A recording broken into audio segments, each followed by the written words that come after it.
let's jump into the next question. And the next question, which is, how do I explain the parameters of the delay 3? It's actually a good question. So let's load here delay 3. And again, I was going to forget to show you FL Studio. So let's switch from my face to FL Studio. So this is delay 3. And let's actually take all of this stuff out. And let's bring here the pattern and let's apply this to the EQ.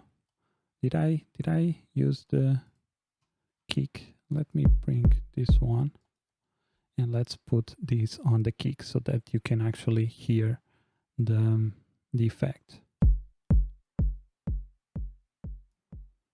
Okay, so that should be enough. And so we have here several parameters. As you can see, we have the delay time, we have delay model, we have feedback, we have modulation, diffusion, and feedback distortion. So it's better to understand the main areas. I would say this part here is the part that you would care the most. These ones are more for stylizing, let's say, the delay. And then here we have the output, which tells you how much wetness you want, the tone, and dry signal. So it's very important to understand these three here and the top part here. The input, of course, if you take this, you have no volume into the delay. So this is very straightforward. So what is delay? Basically, delay is just a copy of the same signal spread out through time. So let's say that I have this kick here and I want to manually create some delay. How would I do that? I would put another piece here, another there, and I would just reduce the volume.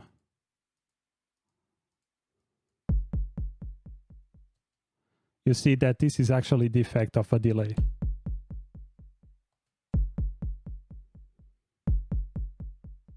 So this is basically what delay is doing. It's taking copies of the same sound and spreading them out throughout time with different volumes. And this is also creating an echo effect, also known as echo. So let's look at some of the parameters here to understand them a little bit better. So as you saw here, I was putting this every 2 steps, like so. And this is represented here by the time. So I could manually put my delay here, and that's actually something that you can use. But if you want some automated way to do this, you go with a plugin. So the time here indicates how many steps or positions it will delay or use, how many positions will wait to create a new copy of the sound. So let's say that I want, you see here in the top, in the hint panel, this one is 4. So if I play this, so basically it's creating a delay every 4 steps. As you see, if you follow the playback position, you see that we get 1, 2, 3. So 1, 2, 3, or I can actually count 1, 2, 3, and 4. 1, 2, 3, 4. 1, 2, 3, 4. So this is actually the time that we have here. If I go ahead and put, for instance, 3, we will have something like 1, 2, 3. It will be here. And then 1, 2, 3. 1, 2, 3. 1, 2, 3. A little bit offset based on the time. So let's try to listen that. And you see that we start to get a little bit, whenever it plays back, it starts to create some very interesting effects here. So basically the time here, it tells you how many steps you can look for. So if it was 6, it would play here in this position. So actually let's remove this one here and let's put 1 there. And you see that it plays right away at that time. So let's listen again. Okay, let's go, for instance, with 7. 7 would play here. Let's go with 8. 8 would play there. So you see that time is very straightforward. It just indicates where it will play the next sample. So let's put this at 4. And then we have here some options of offset. We can apply an offset so that we can even add, as you can see, this is delay time, right and left offset. So if I put something like 50%, you see that there's an offset between the right and left channel. And this creates this very interesting effect here. Okay, we can also have this option here to tempo sync. So if I remove this, you see that the timing now it's in milliseconds and not in a snap setting. So it's harder for us to, if we want really precise delays, then you would not use time. You would use time sync. So this helps us to select the correct timing. And also this could be helpful if you want to find compressor settings in terms of time. You can also go here and see how much is for step. In this case, it's 26 milliseconds. Okay, let's go ahead now to here to the delay mode, or actually delay model. And basically we can have mono, which is explanatory. If you don't know mono and stereo, then you need to learn a little bit about that. I will not touch that here. And then we have mono, stereo, and then ping pong mode. Ping pong mode, basically, as you can see, it's already changed here the panning. Ping pong mode will actually ping pong between the left and right signal or sides.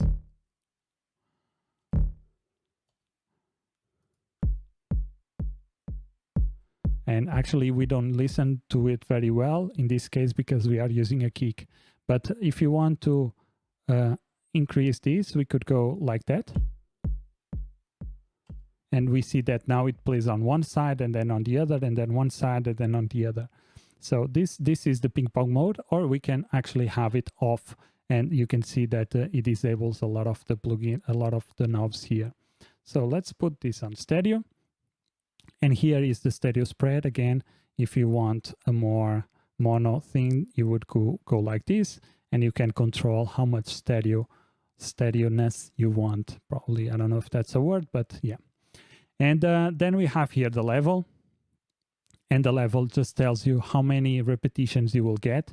So let's say that I play here, I stop, I still have a bunch of repetitions here. So let's say that I want really short repetitions, or I want maybe just 1 or 2, I decrease the level. Okay, let's put it less, even less. You see the level here controls how many repetitions we will have, or the feedback of the, basically the level of the feedback, it tells us how many repetitions we'll have after the first one. So if you want infinite repetitions, we just take this and you see that there's no, and actually the volume is increasing, so we have to be careful here so that we don't blow our speakers, but this is how you would do infinite feedback. Then we have here the cutoff and resonance. So let's say that I want to apply, and also this one here, we have a low pass filter, high pass filter, band pass, or off. So if I want to remove any effects on the feedback, on the delays, then I can cut them here. And let's say that I want to apply a high pass filter. So we have a kick, and I don't want the repetitions to be have too much low end. What I can do is apply here a cutoff, and let's say a cutoff of let's put 600 hertz.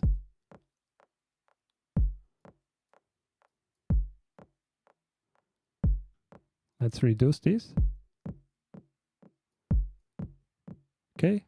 As you can see, this is applying a cutoff to the feedback loop of the delay. So every repetition of the sound based on this level and all this timing and all that stuff that we see before will have this cutoff or this filter will be applied to that value. So if you want apply a high pass filter or a low pass filter, we would use these two knobs here. And of course, we can also add some resonance.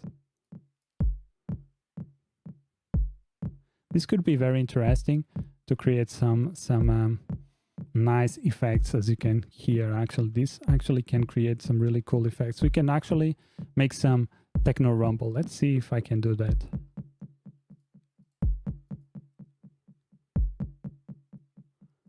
Okay, maybe I have to give the volume here. Okay, let me make this down. Let me reduce the volume.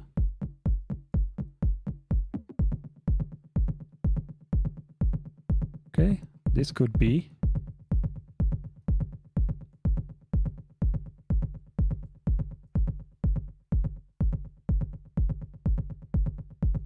Okay, something like that. You could even keep it mono.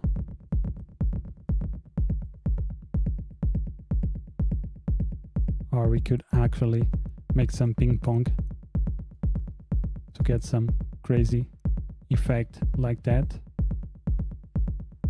Okay, and then we have here sample rate and beats. So if you want to decrease the quality of the feedback loop, we can do that here.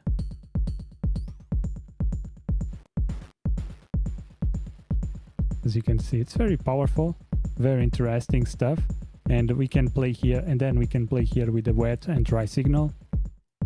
So no output signal. And then we can play around here with this one. So this is really nice. It's one thing that we can play around with, and you can actually use delays here with some crazy effects and create some really cool sounding stuff. And I think that's it for today.